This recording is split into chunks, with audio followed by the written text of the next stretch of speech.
about a pretty powerful lesson in business about, I learned this from this book, The E-Myth. I'll actually show you. Sorry about that, but this book, The E-Myth, it's one of the most powerful books I've read about business, and I actually encourage it. It's in probably one of my top 3 books in business that every small business should read. And basically, I don't want to go through the whole book because you can look it up, and maybe I'll do a review on it someday soon. But at the end of the day, the E-Myth is all about creating systems that run our business so that we're not ingrained in our business doing everything. So I recently took this to heart, and I realized that there's certain activities in my business that I need to do, but I shouldn't be doing. One of which is what you say. I love making these videos. And I actually like the world of editing the videos. You see my introduction and everything. I like doing that, but in my business, it's not one of the top things that I should be doing, even though it needs to get done. So I recently had to hire someone to be my video editor. Now, a year ago, after reading the E-Myth, I basically came to the same conclusion, and I hired a virtual assistant to do a lot of my virtual tasks, but unfortunately, it didn't work out the way I wanted it to, and it kind of turned me off of the whole world of hiring people because it just wasn't working, and it ended up taking more time out of my life. So I ended up getting back into the cycle of doing things again and again, doing things in my business myself. Now, to get to the next level in business, I know, you know, that you can't do it alone. So some way, one way or the other, you have to figure out this world of hiring people and maintaining staff and making it actually work the way it's supposed to. So I just came off of this hire, and actually even this video is actually produced and put together by someone I hired and trained to do it. So I'm no longer editing these videos together. So I wanted to share some of the lessons I learned because it's turning out to work out phenomenally well. My virtual assistant is very, very well, and I pay him. I can afford to pay him. And I'm bringing this to you because I believe even you, no matter what level of business you're at, can afford to hire a virtual assistant. Okay, so here are the steps that I took to hire and train my virtual assistant to do this task. Okay, first off, here's my strategy. And you don't have to take this strategy, but I think it's a teaching point. My strategy for determining who to hire, where to hire them from, and how much to pay them is this. I found it to be difficult to communicate with people outside of, people in countries where English isn't their first language. I don't know if it's because of me and my inability to communicate, or if it's with English as a second language. I don't know, but the reality is when I've done that, my experience hasn't been positive. So, well, when I say positive, the communication hasn't been positive. The workers are great when the communication is right. Okay, so I basically concluded that jobs that take a lot of communication, where there's a lot of interpretation that's needed, those jobs I will not, at least now in my business, I won't outsource them to countries outside of, or any country where English isn't the first language. I find it easier for inside jobs. Now, for jobs that require minimal communication, jobs that are routine, I will go ahead and hire in countries outside of the U.S. because the price for labor is much less than the U.S. Okay, so I will try to take a job and boil it down into its most routine tasks, and I will outsource the routine tasks, and I'll outsource it in the form of video. So there is a company, it's the company that makes Camtasia. It's called TechSmith, so TechSmith.com.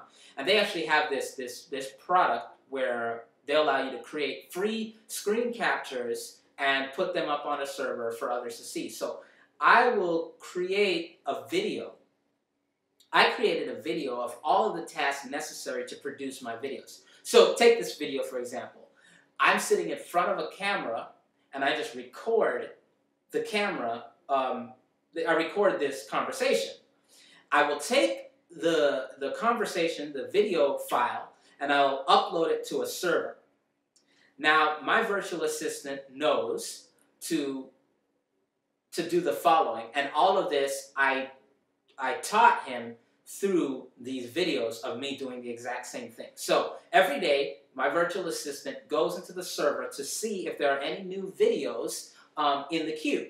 So I have a folder, and the folder is named by the date that I want the video to be published. So for this, it goes into its own folder.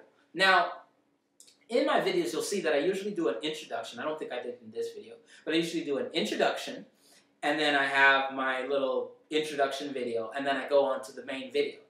Now, overlaid across that video is a separate audio file. So I'm recording in my camera, but the audio is better if I record a separate audio track on my laptop. So basically, that's 5 files. I have the introduction file, I have my main intro video, and then I have the main video. So that's 3 video files. And then underlying that, I have my the audio corresponding to my introduction video, and then the audio corresponding to the main video. So that's 5 files, and I name them in the sequence that I want them to appear. So that's my whole system for editing my video. So every day, my virtual assistant goes into the server and sees a new folder. And when they click on the folder, they basically take those 5 files and they assemble those 5 files into my video editor. Now, it's cool because I no longer have to do any editing. So he will see me walking up to the camera and walking back, doing all of this recording that needs to be clipped out. But he's trained through these pre-made videos that I made to clip out those movements. So it works out extremely well because I'm not paying him. I'm paying him a rate that is not normal in the U.S., so it's a low rate, and it's a simple job for him because he wakes up in the morning, he checks, he assembles a video, he posts it to YouTube, and he posts it to my blog, and then he gets paid. Great for him, great for me, and there's no communication challenges because it's just done. I found that to be so let me explain how I hired him, because that's a big deal too, because hiring the right people is so important, and this is where I messed up last year. Okay, so I put an ad out on Guru.com. Guru.com is a great place for finding talent all over the world. I put an ad on Odesk.com, Odesk.com, great place too. And I put an ad out on Elance. So over the course of a week or two, I got about 80 applicants for this job. And the way I tested them is I said, okay, I have 5 videos, and I posted the URL to these videos. And I said, watch these videos, and this is also a weeding out process because if they're not willing to even watch the videos, I don't want to hire them. So watch these 5 videos. If you think you can do these on a regular basis, post a bid. So out of the 80, out of the whole network, I got about 80 applicants. And then I went through their feedback ratings and narrowed it down to 3. Then out of those 3, I asked them, would you be willing to do a free video for me? So that was also another weeding out process.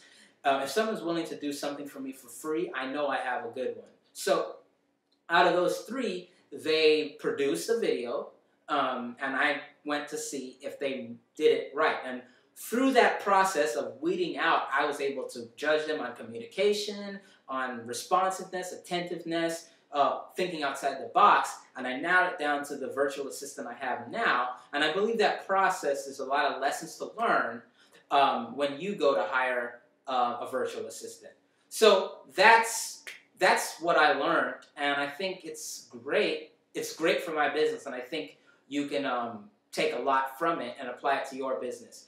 As an FYI, I've been able, not in this case, but I've been able to find talent as low as $3 an hour. So I just wanted to mention that if you think that hiring someone is out of the realm of financial possibility. There's a lot of things in your business that you're doing that you don't have any business doing, even though they need to be done. So hiring someone as low as $3 an hour, even for an hour or 2 a day, can alleviate a lot of your workload. So I just wanted to leave that with you. So that's that, and I hope you enjoy it. Leave me a tweet or a comment, and we can talk.